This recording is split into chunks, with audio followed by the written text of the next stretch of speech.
Assalamualaikum warahmatullahi wabarakatuh. Perkenalkan, nama saya Nadia Desita Andriani dengan NIM 25030174152 dari kelas PM 2025G. Pada kesempatan kali ini, kita akan belajar materi bab ke-6 bagian teorema 6.4, 6.5, 6.6, dan definisi 6.2. Teorema 6.4. Di sini dinyatakan bahwa jika dua sisi segitiga itu tak kongruen, maka dua sudut di depannya itu juga tidak kongruen.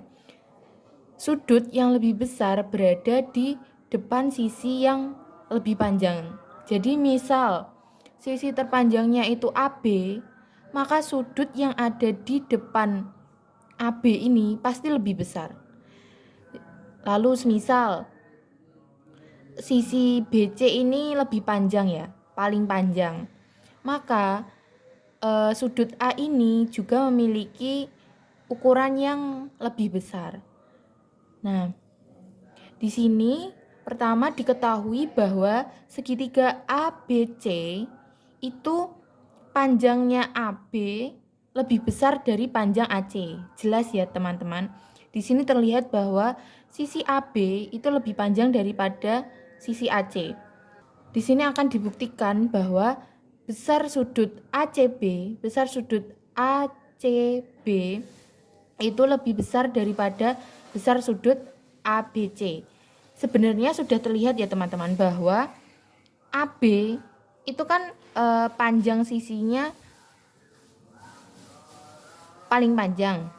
Jadi otomatis C ini memiliki besar sudut yang lebih besar. Nah, lalu kita buktikan, kita pilih titik D.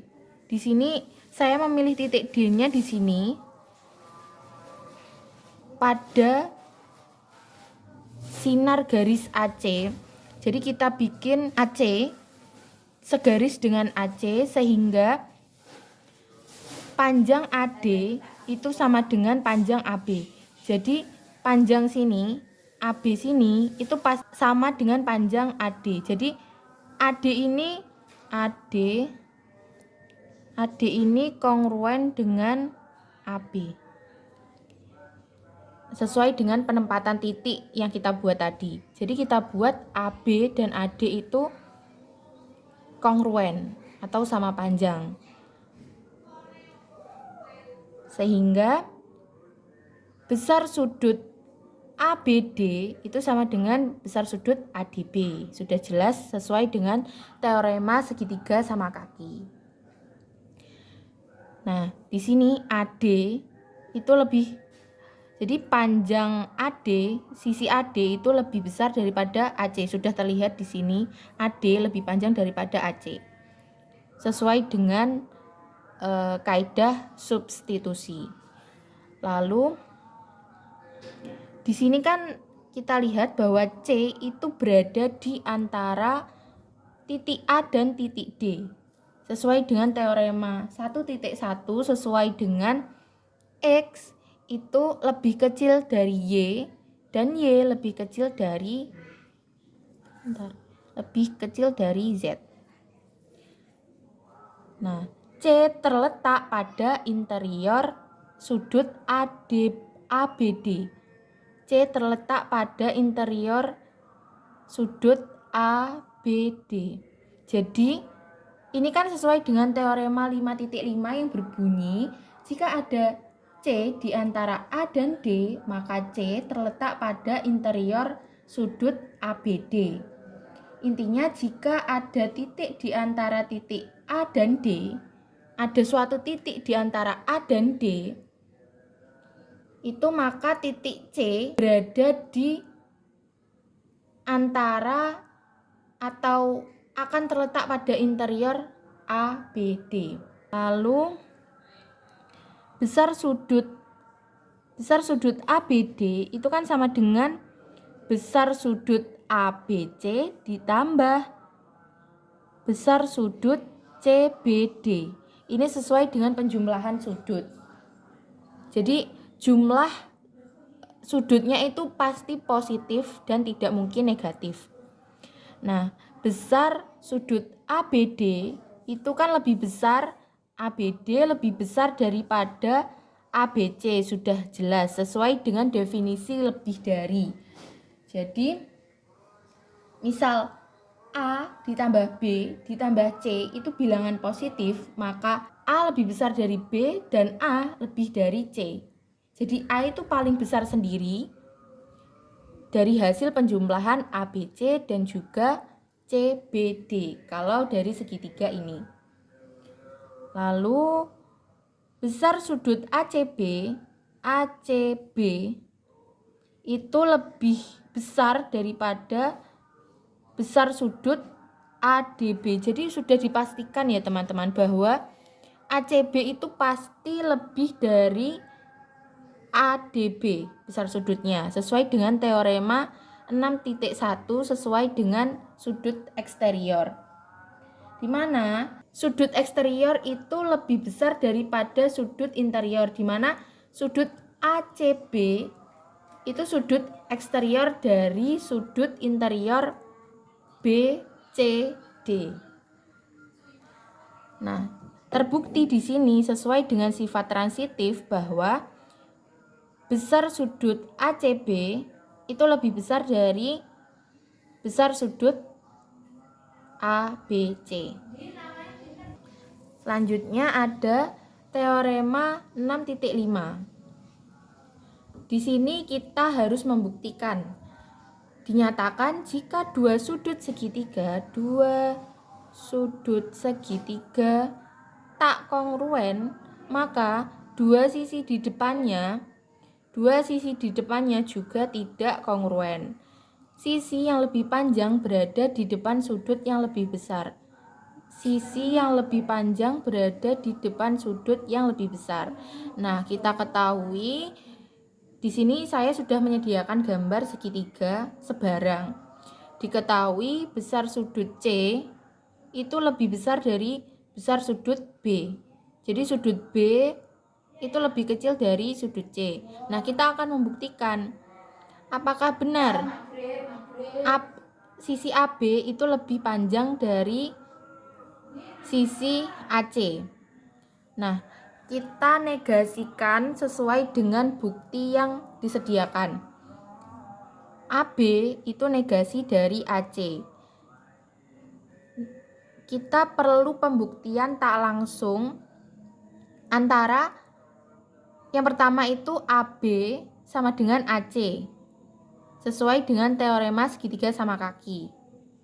Nah, kalau sesuai gambar ini itu tidak sesuai ya teman-teman.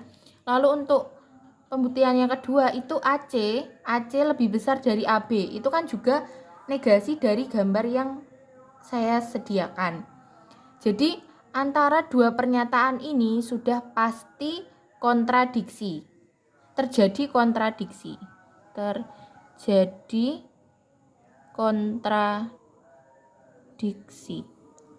Nah, kenapa AC itu lebih besar dari AB? Karena sesuai dengan teorema 6.4. Nah, sehingga kita dapat membuktikan dari teorema 6.5 bahwa AB itu sudah pasti lebih besar dari AC. Selanjutnya, teorema 6.6. Di sini ruas garis terpendek yang menghubungkan titik ke garis adalah ruas garis tegak lurus. Nah, di sini kita membuat garis L tanpa titik S, tanpa titik I, tanpa titik R. Jadi titik ini diabaikan dulu. Kita buat garis L dan juga titik P. Titik P ini dibuat sebarang, mau diletakkan di sini, atau dimanapun terserah. Nah, diketahui P berada di luar L. Jadi P ini harus berada di luar garis L, jadi tidak boleh segaris. Lalu titik H pada L di sini, sehingga garis PH itu tegak lurus dengan L. Jadi kita membuat titik yang dapat membuat si garis PH ini tegak lurus dengan garis L. Lalu buat titik R sebarang di L. Jadi kan tadi kalau P ini terserah, pokoknya di luar garis L. Sedangkan R ini dibuat terserah juga, namun berada di garis L. Nah, kita akan dibuktikan bahwa garis PI itu lebih pendek atau lebih kecil dari garis PR yang garis miring ini. Maka kita dapat membuktikan besar sudut PQS ini lebih besar dari sudut PRQ. Jadi kalau ini tadi kan tegak lurus ya. Nah, otomatis besar sudut yang dapat membentuk itu kan 90 derajat atau 90. Nah, sedangkan PRQ itu pasti kurang dari 90 derajat karena sudutnya di sini lancip. Sesuai dengan teorema 6.1 tentang sudut eksterior. Jadi sudut eksterior itu sudut yang lebih besar daripada sudut interior. Jadi PRQ itu adalah sudut interior dari PQS. Besar sudut PQR itu sama dengan sudut PQS. Jadi sudut ini dan juga ini itu kongruen. Atau kongruen gitu aja. Sesuai dengan teorema 3.8 di mana jika sudut PQS dan sudut PQR itu pasti kongruen atau sama karena dua garis yang berpotongan tegak lurus itu dapat membentuk satu titik atau satu siku-siku, maka akan mengakibatkan empat siku-siku yang besarnya sama besar. Jadi misal di sini kan ada garis, lalu kan tadi dipotong PQ, misal bawahnya PQ nanti ada garis lagi, jadi dapat membentuk 4 sudut siku-siku yang sama besar. Sehingga sesuai dengan sifat substitusi itu besar sudut PQR lebih besar dari sudut PRQ. Jadi ini itu lebih besar daripada ini.